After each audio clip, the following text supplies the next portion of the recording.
One of the largest horological and luxury good holding groups is going through some big changes, and this leads me to ask, what's wrong with Richemont? It is 8:22 a.m. Let's get down to business.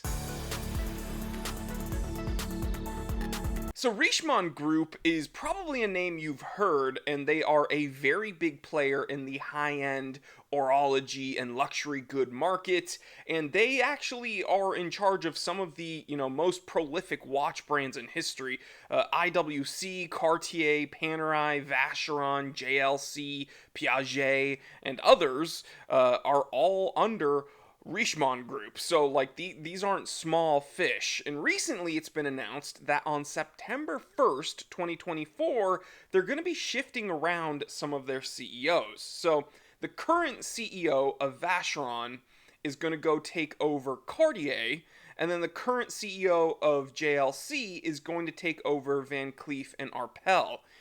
So is this like Richemont scrambling? Are they in trouble? Are they trying to shift around personnel to save these brands? Like, does it mean that Cartier isn't doing well? Does it mean that Van Cleef and Arpels isn't doing well?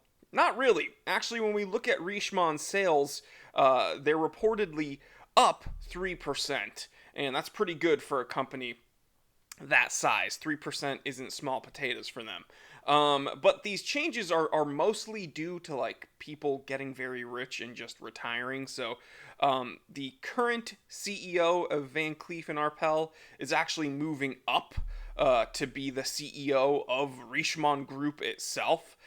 So that's a big upgrade for him. And then the current CEO of Vacheron is retiring. So he's just, I've made enough money, I'm done. So that seat has to be now filled. So Richemont Group, I feel like is seen as a bad guy a lot of the time. And mostly it's because, most of these holding groups are seen as the bad guy. I've complained a lot about Richemont Group. I've complained a lot about Swatch Group as well. And anytime we see things happen with brands that we like, it's easy to blame the holding group. And the truth is, the holding groups do have a lot of power and influence on these brands. But that being said, with these shifts, I'm a huge fan of Cartier. I'm a huge fan of Vacheron. I'm a huge fan of JLC.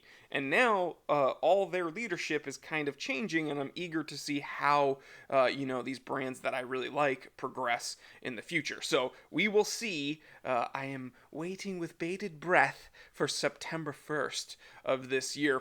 And then there's one more piece of horological news that I have to mention today. A new Tudor Black Bay has been announced. Now, this is the Tudor Black Bay Ceramic Blue.